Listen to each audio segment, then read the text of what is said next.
Welcome to the Marketing Revolution Podcast. This is the underground movement of savage marketers from all over the world. We are not Fortune 500 companies. We are real entrepreneurs with real businesses that have one major thing in mind: to set goals and devour them daily. Because we understand that everyone wants to eat, but only savage marketers are willing to do the hunt. Now let's get this revolution started. Hey, what's up, everybody? John Hiley here with the Marketing Revolution Podcast and the Marketing Savage Facebook group, coming to you today with another Savage Sunday sermon. Today, very interesting, something that I actually, I opened this book, The Wisdom from the Word, and I opened it and immediately came to a chapter called Spiritual Warfare. And I'm like, damn, man, that's a powerful word right there. Spiritual warfare. I was like, what better topic or subject for the Marketing Revolution Podcast Savage Sunday sermon to be talking about this spiritual warfare. So I started reading it a little bit. And the very first thing that I read is that put on all of God's armor so that you will be able to stand the fight against the strategies of the devil. Look, guys, you know who I think the devil is? I think the devil is that fucking whisper in your ear that tells you that you're not good enough, that you can't do this, that you should move towards conformity rather than pursuing your dreams. To me, that's the devil. That's the spiritual being, or what we like to call on this podcast, the resistance that's trying to keep me away from my God-given desires and my dreams in life. That being said, as I started reading a little bit deeper, it'll give you kind of like a few chapters, and it talked about how Jesus was led into the spirit of the wilderness to be tempted by the devil himself. So JC was not exempt from being tempted by the devil. And man, incredible, powerful stuff. I mean, how many times are we tempted just on a daily basis? One of the feelings that I have, and one of the realizations that I came to years ago inside of my spiritual surrender meditation, something came to me that sin is from the flesh, and who we were meant to be is something inside of our spirit.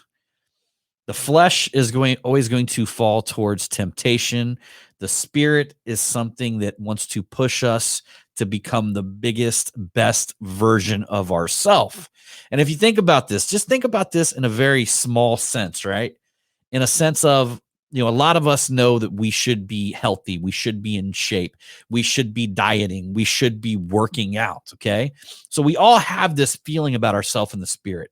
How many times have you wanted to begin doing something in your life, like a workout or like 75 hard, and you want to, in your spirit, you know that you can accomplish these things, yet the flesh stops you, right?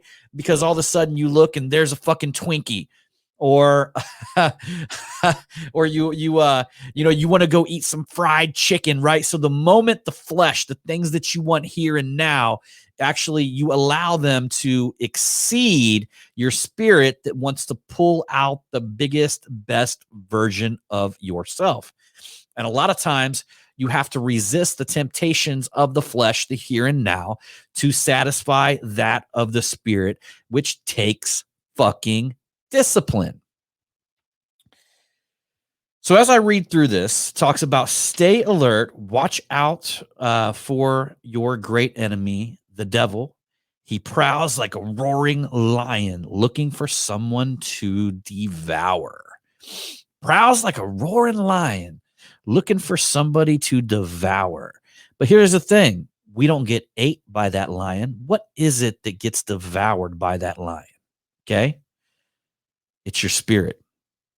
It's your spirit that gets devoured. If you actually look at the original Hebrew meaning of the word sin, it means to turn away from yourself. It also means to miss the mark, meaning you were not at that moment the best version of who you should be. But let's think about turning away from yourself. That means that you truly want something spiritually, yet you physically turn away and do something different. If you actually look, Paul struggled with this, and Paul wrote about this in the Bible.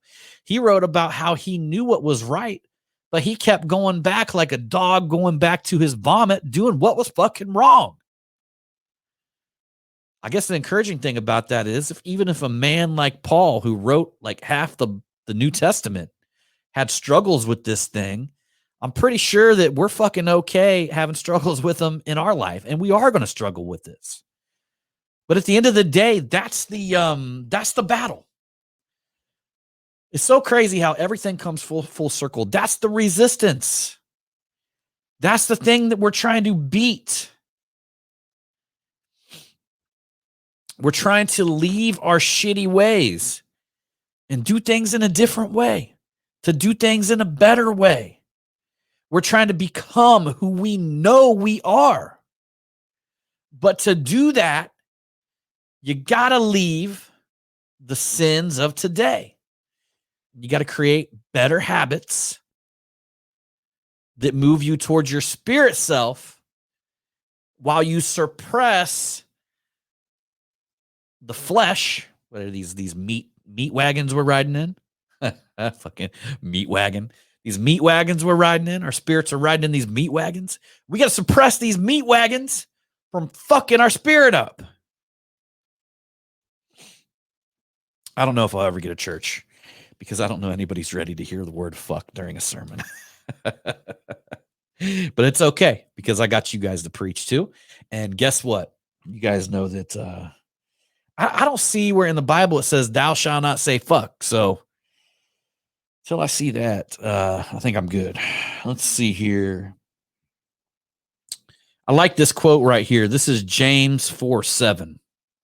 It says, resist the devil and he will flee from you.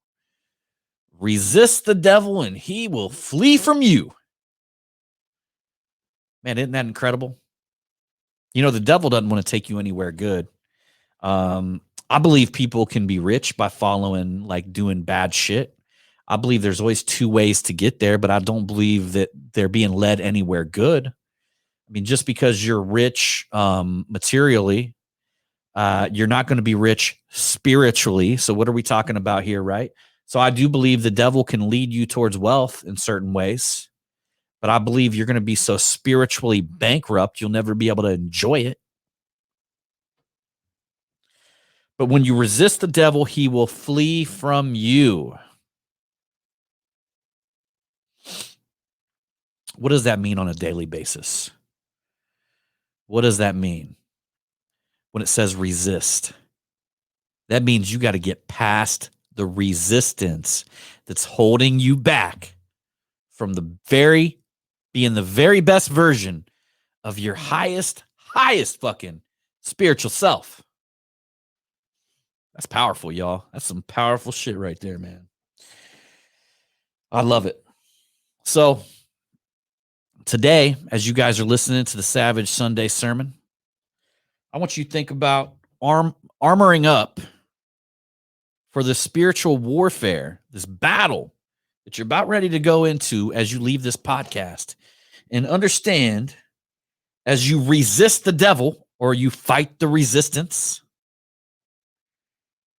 he will flee from you and you'll be moving towards your highest spiritual self.